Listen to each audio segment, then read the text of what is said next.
Okay, perfect. Got it. That's the problem. There we go. All right, let's see if anybody else. Okay, and thanks for that tip, Ricky. It was helpful to see that. Okay, let's take a look. All right, so far we don't have the seafood in yet.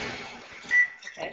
We don't have the seafood in yet, but already it's getting thick because of our okra and our roux. Okay, so next.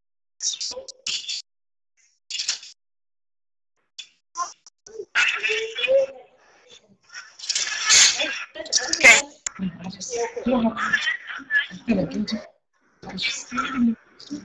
There we go. All right, so I'm going to put in my my thyme at this point. Okay.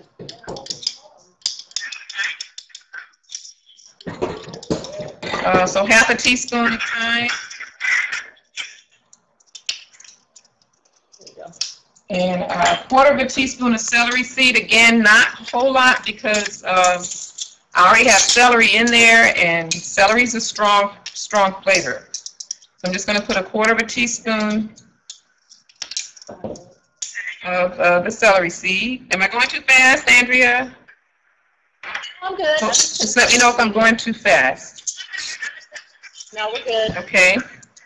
Now the red pepper. My friend Hilda doesn't like spicy gumbo, but I do love spicy gumbo.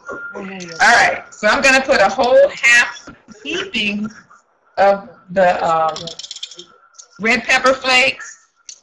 Okay, and I might even put a little bit more because I just love it. All right, but if you don't like a lot of hot spices, then put in less, a quarter of a teaspoon. But, you know, y'all, it's not Cajun unless you put just a little spice in there. So, all right. I'm going to put a little of my, just a tiny bit of celery leaves in there. Just a bit. But I don't want it to overpower the flavor of the gumbo, so I won't put too much. My bay leaves, which I probably should have put in sooner. So I'm going to put those in.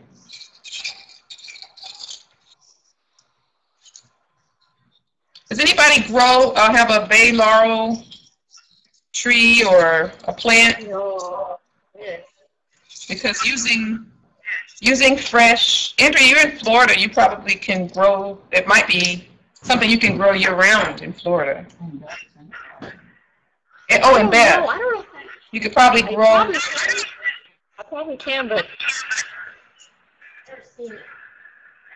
we can grow basil and stuff like that. Right. Okay, so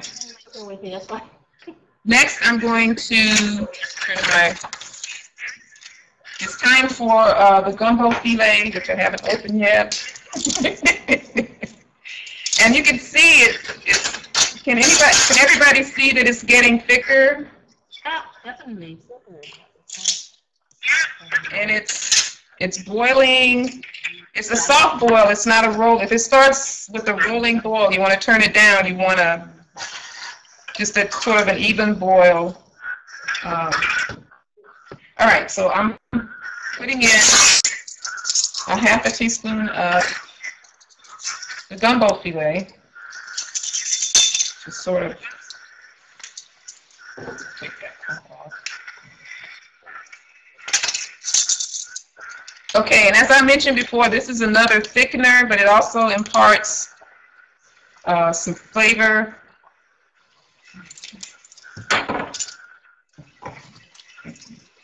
Jill been very indispensable here. Got somebody to give stuff to.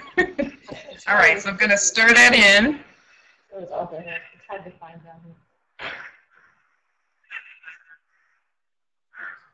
Okay, now before I add my the seafood, I'm going to give it a little taste, just to see how it's coming. You want some grilled here? Yeah, maybe. Yeah.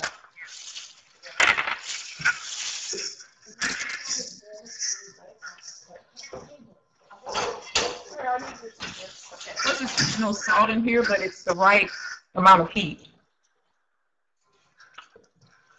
Thanks, Giovanna. Thank you, Giovanna. Beverly says, Hilda, we will make this when you visit me in St. Pete. Thanks, Jill. Thanks, Jill.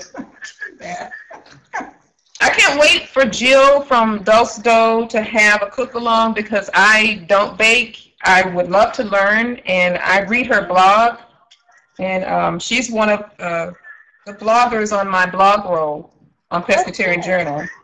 And I'm always just amazed by anybody who bakes because, you know, when you're cooking savory, I can just sort of, you notice I measured some things that I didn't measure others, but with baking, I know you have to be more exacting. And I'm just not that disciplined. Okay, now it's time. I want to put my shrimp in first. Jill thinks that baking is easy compared to cooking? No. Wow, thanks, Beverly. I wish you could taste it. All right, so now I'm going to put my shrimp in, and I'm going to use these tongs because there's some water at the bottom, and I don't really, actually, I'll put that in too because it's got, well, no, I'm not, because I don't want to make it too thin. So I'm going to put my,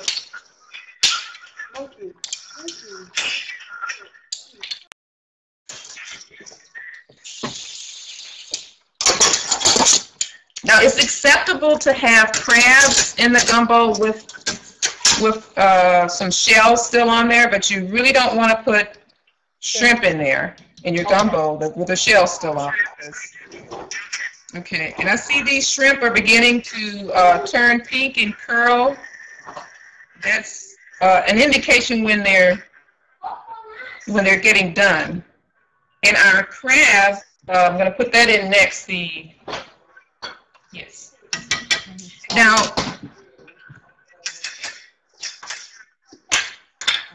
the crab that he was getting ready for me here. The crab is already, I said in the recipe, back thin crab meat.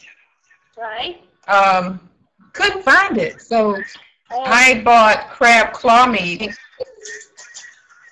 So if you can't find, you can substitute lump crab. You can use crab claw meat as I'm doing here. Let me just show you.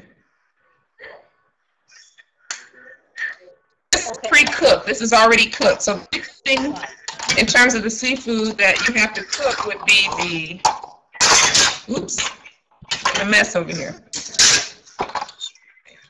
Okay, I got my shrimp in. All right, let's take a look. Some people make chicken gumbo with chicken meat, and they might use the white pepper, you know, just to keep. Okay, how does it look, everybody? I wish you all could taste it. Okay. I'm going to put the crab last also. They're already cooked. So now I'm going to give another taste. I'm getting a new spoon. I'm not double dipping, okay? So I'm getting a new spoon. I'm tasting. So my shrimp have been in there, in here, giving some flavor to the broth. I have my okra that's been thickening, and this the filet sassafras leaves that have been, and the roux, all of that's thickening the gumbo. And Hilda, would you like to try it also? Yes, please. Okay. I got to get the company spoon. Let me get a better looking spoon for you, Hilda. My right, so You get the company spoon.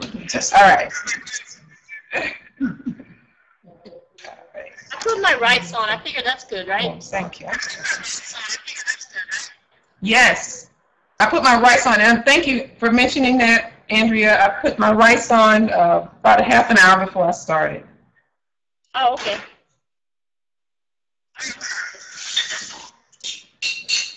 That tastes really good. So I'm going to put just a touch of salt in there.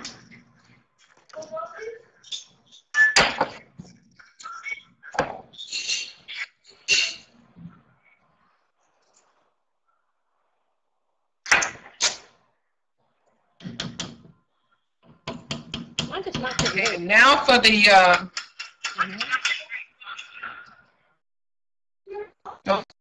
see. Okay, I'm going to check on Andrea. Giovanna, you know, you can get in your car. You're just in Baltimore. I can give you my address. Seriously, you can come down and eat some of this. Okay, I'm going to check on, see how Andrea's gumbo. Come to my. Let's see. If you can, wait, let me fix. Ah, I don't know. I think it's not really bubbling. I think I got it. You can't do it. Okay, mommy, have a minute. I don't know. Not really bubbling. I need to. Yeah, still still looks a little thick.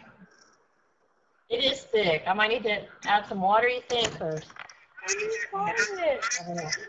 Yeah, or you mentioned you had some vegetable broth. I would add some more vegetable broth. Oh, you have an assistant also. Hi. Yeah. She's helping me. You're gonna help me eat it. Like somebody's waiting for their dinner back there. They're anxious for their dinner. We want something with the TV driving me crazy. Well, you know I know what I know what you mean. Mommy, I want the timer. Okay. I gotta help him find it in a second.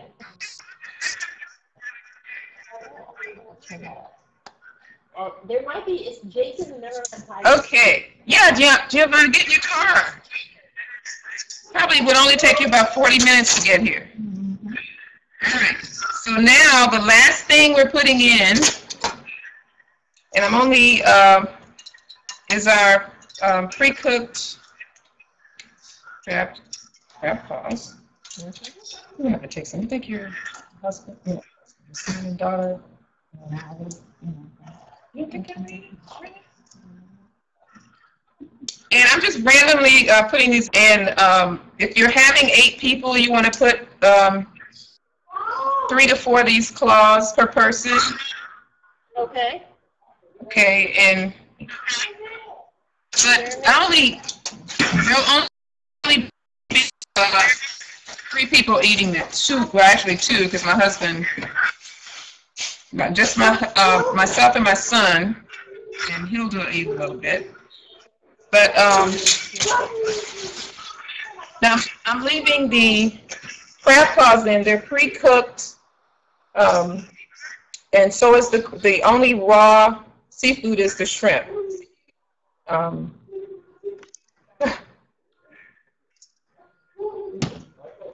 Okay, I'm just reading everybody's comments. Okay, can I answer anyone's question at this point?